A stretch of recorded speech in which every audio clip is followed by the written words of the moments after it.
আজকের আমাদের programme Indian economic zone,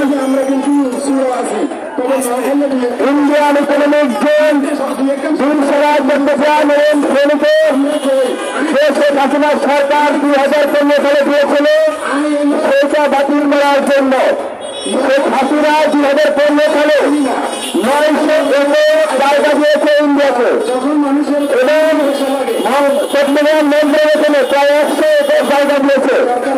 এর ফলে এইখানে ইন্ডিয়ানরা এসে প্রতিদিনকে দ্বিগুণ দামে সেই বিষয়ে আসলে আমাদের এই প্রতিবাদী প্রোগ্রাম যারা আমরা এখানে এসেছি প্রত্যেককে দেশের নাগরিক বৃন্দ আপনারা যে এতটা এই বিষয়ে আগ্রহ দেখাবেন এটা আমরা ভাবতে পারিনি। এত ব্যক্তিবৃন্দ এসে অংশ নেবেন।